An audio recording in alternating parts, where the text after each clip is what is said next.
tëngërëm lañ leen di wax saa su nekk rek ñi safoo site internet di Buzz M TV Sénégal bu leen fàtte di abonné di bës cloche de notification yi ngir dara bañ leen a raw ci seen i xibaar. amati mbégte ak bànneex saa su nekk rek di ànd ak yéen ci seen chaîne bi di Buzz M TV Sénégal nuyu nañ leen bu baax jaajëfal leen ci ànd bi ak topp bi nga xamante ne rek nañ ñu koy topp saa su ne di fi mën a tataane xibaar yi li ci gën a fës nag dañu koy do rek ki nga xamante ne rek moom mooy Abass Fall daal dinay àddu rek wax ci projet bi nga xamante ne rek nguur gi fas yéene na ko def ngir nag liggéey bi daal di mucc ayib moom jëwriñ bu ñu dénk wàllum xëy ñu dippee ko emploi des relations avec les institutions di Abass Fall daal dinay rafetlu bu baax projet bi nga xamante ne rek jamono ji ñu ngi ciy liggéey ci capacité opérationnelle mu nekk nag wàllu administration bu Sénégal ginnaaw collecture bi nga xamante ne doon nañ ko def ci boobule projet ak partenariat bi nga xamante ne rek am nañu ko ak agence allemande de coopération internationale pour le développement daal dinay wax nag pàcc yu am solo yi nga xamante ne rek moom moo daal di am ginnaaw nag bi mu ne boobule existence am mi ngi fi depuis ñeenti at mu nekk mbir moo xamante ne rek mbir mu am solo la ak loolu les capacités opérationnelles ci wàllu administration bu travail comme nag nañu ko APS xamle ci réalisation yi am solo yi nga xamante ne rek jot na ko def jëwriñ bi moom ci jëmi boppam rek daat nay fësal transformation cadre juridique ak liggéey bu am solo bi nga xamante ne daat na koy def nag ci wàllu modernisation procédure administrative jarale ko nag ci ay dématérialisation ak li nga xamante ne rek moom moo ñeel dépôt en ligne ak contrat de travail yi nga xamante ne daat nañu koy teg ci ab plateforme ñu di teg ci liggéey mu nekk nag mbir moo xamante ne daat na ciy tudd nag ay formation yu bari yoo xamante ne rek national la ba ci international yu ñu jotee bénéficié wu nag jaarale ko ci ay inspecteur ak ay contrôleur yoo xamante ne rek ñoom ñooy saytu bu baax kaaraange social bi bu ko defee nag mu may leen compétence boo xamante ne rek dinañ ci am ab diplôme ci nag doon ne nag boobu les projet dina gën a ñongal bu baax condition matériel yi nga xamante ne rek moom nañu liggéey jaarale ko nag ci dotation matériel informatique mobilier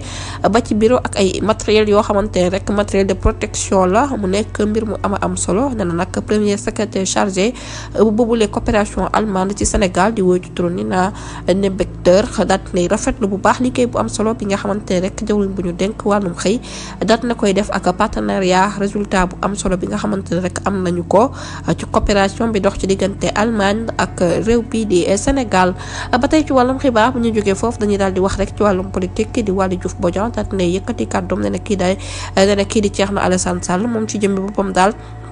dafa mel ni rek kuy naaw ci air bi ndax moom si jëmmi boppam rek mënul def discours yoo xamante ne dafay daal di dajale li nga xamante ne moom mooy nation wala alternative nee na nag dafay jël temps rek di wax ak attaqué nag nguur gu yees gi te dialogue bi nga xamante ne rek jamono ji ñu ngi koy wax nag naam sax tegaguñu ko waaye daal moom si jëmmi boppam dafay daal di limité wu rek waaye na daal di noppi bu fekkee ne comprendre li nga xamante ne rek moom la war a wax di ay kàddu yi nga xamante ne rek Waly Diouf Bodian daal na koy yëkkati jagleel ko kii di Thierno Alassane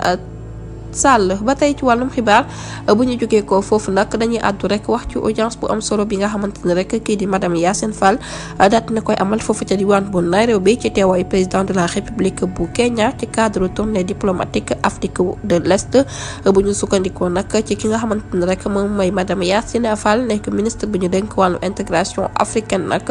daat nay wutali diwaan bu Nairobi daal di fay yëkkati message bu am solo boo xamante ne rek ci njiitum réew mi la jógee ko di son excellence monsieur Bassirou Diomaye Diakhar Faye ak natangoom bi nag moom ministre bi di Yacine Fall daal dinañu koy dalal foofu ca audience ki ko dalal di monsieur William Ruto nekk président de la République bu Kenya daal dinay jël nag occasion ci boobu les cérémonie nag daal di wax nag li nga xamante ne rek moom mooy coopération bilatérale bi dox ci diggante Sénégal ak Kenya ak njëriñ bu am solo bi nga xamante ne rek daal nañ koy am ci wàllum partenariat ak stratégie rawatina nag domaine yu am solo yi nga xamante ne rek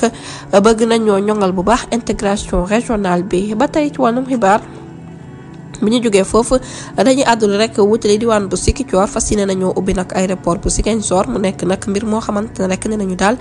ANACIM daal na ci amal ab réunion ngir xool rek nag la ñu ubbee aéroport bu Ziguinchor ginnaaw nag rencontre bi nga xamante ne rek daal nañ leen koy def loo tey jii dina may aéroport international Blaise Diagne daal di def état des lieux ci liggéey bu am solo bi nga xamante ne rek ñu ngi koy def ci parties prenantes yi waaye daal di xool rek ci exigence yi nga xamante ne ak yenn préoccupation yi mu nekk nag mbir moo xamante ne rek mbiru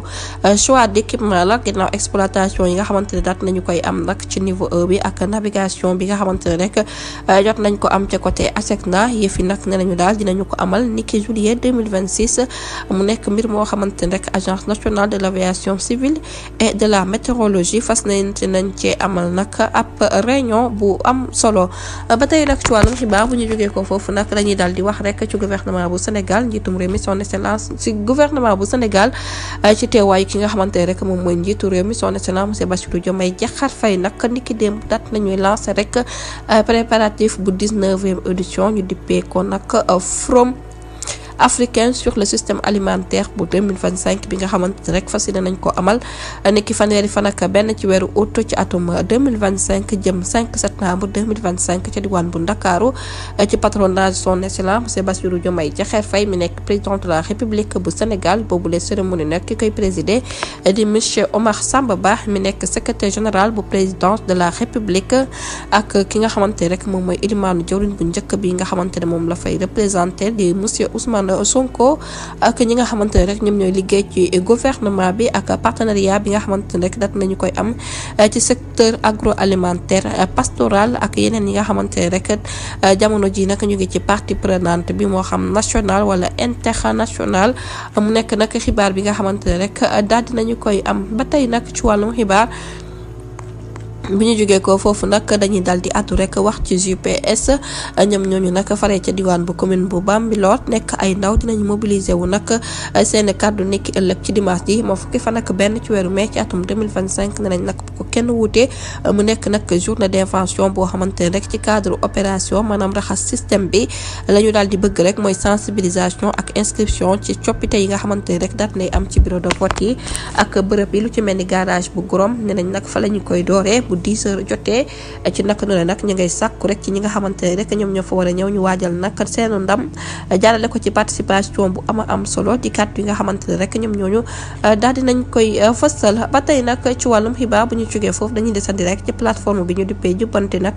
daal di nay lancé nag li nga xamante ne moom mooy programme am ngir garantir participation bu mucc ayib ci dialogue national bi nga xamante ne rek fas yéene nañu ko amal ni ki ñaar fukki fan ak juróom-ñett ci weeru mai ci atum 2025 kii di Cheikh Gueye nag moom ci jëmmi boppam rek daal di nay fësal li nga xamante ne rek moom mooy diggéem waaye lépp rek ñu daal di koy teg ci ak transparence boobu les lancement officiel mu ñeel nag plateforme numérique nag nekk na mbir moo xamante ne rek seen bëgg-bëgg mooy ñu dajale fexe rek ba système politique bu Sénégal daal di nekk benn waaye nag mu nekk promesse boo xamante ne rek amul xaaj ak senn ci wàll wi ngir nag waajal dialogue bi nga xamante ne rek bëgg nañu ko amal di déclaration yi nga xamante ne rek kii di Cheikh Gueye daal di na koy def ne nag mbir mu nu mel bu ñu ko amalee rek dinañ daal di gën a ñongalaat bu baax wala sax dina yombal lii di dialogue bi nga xamante ne rek bëgg nañ ko ci biit réew bi di Sénégal ba tey nag ci wàllum xibaar bu ñu jógee ko foofu nag dañuy daal di àddu rek wax nag ci président de la République son excellence monsieur Bassirou Diomaye Diakhar Faye daal di nay dalal nag ni ki tey ci après midi ji délégation YAS Sénégal multinational ASEAN mu nekk nag mbir moo xamante ne rek tey jii dafa daal di boole kuréel gi yëngatu ci wàllum télécommunication ak finance bu énergie bu innovation jaarale ko nag ci voie PDG Assane Irizit mu nekk nag mbir moo xamante ne daal di nay dëggalaat engagement bi nga xamante ne rek réew bu Sénégal daal dina koy am nag ci mise en œuvre bu New Deal technologie mu nekk xibaar bi nga xamante ne rek daal dinañu koy am waaye nag gën a rataxal bu baax nag seenub diggante du ñàkk dinañ ci ñëwaat ci yeneen jotaayu xabaar jërë ngeen jëf ci ànd bi bu leen fàtte abonné bés cloche de notification yi ngir mën a am yeneen i xibaar